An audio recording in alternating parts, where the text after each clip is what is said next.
नमस्कार. कधी विचार केला आहे का की जेव्हा एखादा महत्त्वाचा निर्णय घ्यायचा असतो पण आपल्याकडे पुरेशी माहिती नसते तेव्हा आपलं मन नक्की काय करतं? ते एखादं शॉर्टकट घेतं का?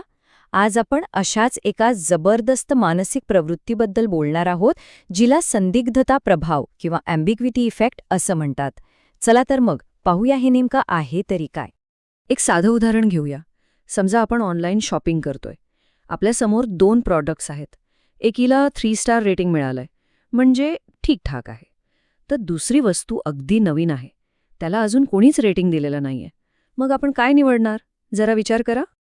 अच्छा, जर आपण पर्याय ए निवडला असेल ना, तर आपण काही एकटे नाही. बहुतेक लोक हेच करतात.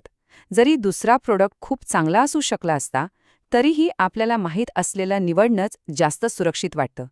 पण असं का होतं? यामागे आहे एक जबरदस्त मानसिक पूर्वाग्रह, जो आपल्या निर्णयांवर राज्य करतो. चला, याचा उलगडा करूया. हा प्रभाव नीट समजून घेण्यासाठी ना, आपल्याला एका प्रसिद्ध प्रयोगाबद्दल जाणून घ्यावं लागेल. त्याला म्हणतात एल्सबर्गचा विरोधाभास. याच प्रयोगाने पहिल्यांदा जगाला या विचित्र मानसिक सवयीची ओळख करून दिली. तर हा संदिग्धता प्रभाव म्हणजे नेमकं काय? अगदी सोप्या भाषेत सांगायचं झालं तर हा आपल्या डोक्यातला एक असा पूर्वाग्रह आहे, ज्यामुळे आपण त्या गोष्टी निवडतो ज्याचे परिणाम आपल्याला थोडेफार तरी माहीत आहेत. म्हणजे ज्या गोष्टींचे परिणाम आपल्याला अजिबातच माहीत नाहीत त्या आपण टाळतो. माहीत असलेल्या धोक्याला आपण अज्ञात संधीपेक्षा जास्त महत्त्व देतो. ही संकल्पना डॅनियल एल्सबर्ग यांनी 1961 मध्ये मांडली होती. चला, तो प्रयोग कसा होता ते पाहूया. कल्पना करा, एका बादलीत एकूण 90 बॉल आहेत. आता यातले 30 बॉल लाल रंगाचे आहेत हे आपल्याला पक्क माहीत आहे, आणि उरलेले जे 60 बॉल आहेत ना, ते काळे आणि पिवळे आहेत. पण गंमत अशी आहे की नेमकी किती काळे आणि किती पिवळे आहेत हे आपल्याला माहीत नाही. हे एक रहस्य आहे. आता आपल्यासमोर 2 बेट्स आहेत, 2 पैजे आहेत.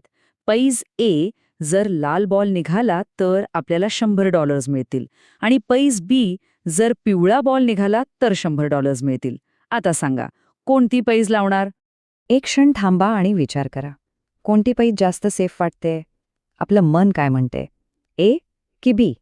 चला, थोडं गणित बघूया. पैज ए मध्ये म्हणजे लाल बॉल काढण्याची शक्यता एकदम स्पष्ट आहे. 90 पैकी 30 बॉल लाल आहेत, म्हणजे जिंकण्याची शक्यता आहे 1/3 किंवा 1/3. सोपं आहे बरोबर? ही एक आपल्याला माहीत असलेली शक्यता आहे. पण पैज बीचं काय? म्हणजे पिवळा बॉल काढण्याची शक्यता किती असेल? तुम्हाला आश्चर्य वाटेल, पण गणितानुसार ती शक्यता सुद्धा 1/3च आहे. जरी आपल्याला पिवळ्या बॉल्सची नक्की संख्या माहीत नसली तरी सांख्यिकीय सरासरी तितकीच येते. पण तरी एल्सबर्गच्या प्रयोगात काय दिसलं माहितीये? बहुतेक लोकांनी पैज ए निवडली. याचा अर्थ काय होतो की शक्यता सारखी असूनही आपण माहीत असलेल्या गोष्टीला प्राधान्य देतो. अज्ञात गोष्टीची आपल्याला भीती वाटते, आणि हीच भीती आपल्याला तर्कशुद्ध विचार करण्यापासून थांबवते. आता हा प्रभाव फक्त काही मानसशास्त्राच्या पुस्तकांपुरता नाहीये. तो आपल्या रोजच्या आयुष्यात, आपल्या बँक बॅलन्समध्ये, आपल्या करिअरच्या निर्णयांमध्ये सगळीकडे आहे. आणि कधीकधी हा सुरक्षित वाटणारा पर्याय निवडण्याची आपल्याला खूप मोठी किंमत मोजावी लागते. एक उदाहरण घेऊया घर खरेदी करतानाचं. बहुतेक लोक फिक्स रेट कर्जच निवडतात. का बरं? कारण त्यात प्रत्येक महिन्याचा हप्ता किती असेल हे नक्की माहीत असतं. व्हेरिएबल रेट कर्ज कदाचित स्वस्त पडू शकतं, पण त्यातली अनिश्चितता ती आपल्याला नको असते. हेच आहे ती संदिग्धता टाळण्याची वृत्ती. हेच आपल्याला गुंतवणुकीच्या जगातही दिसतं. अनेक जण सरकारी रोख्यांसारख्या सुरक्षित पर्यायांमध्ये पैसे टाकतात, कारण तिथे परतावा किती मिळणार हे निश्चित असतं.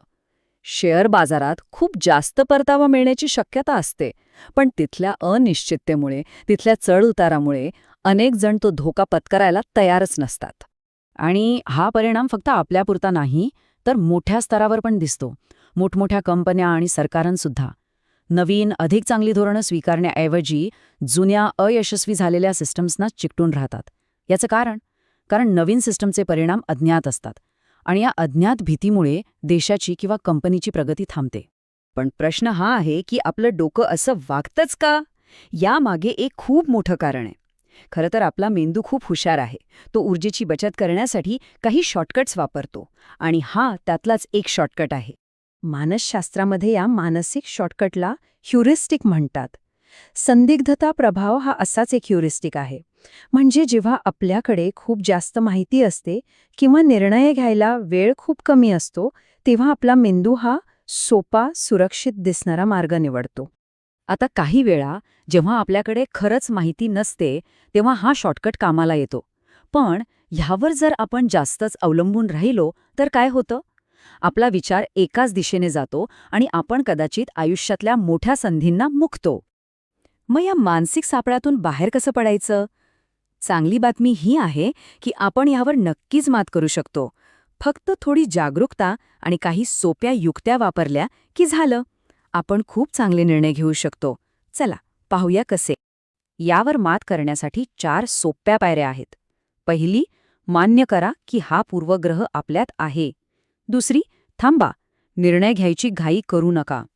तिसरी, प्रश्न विचारा.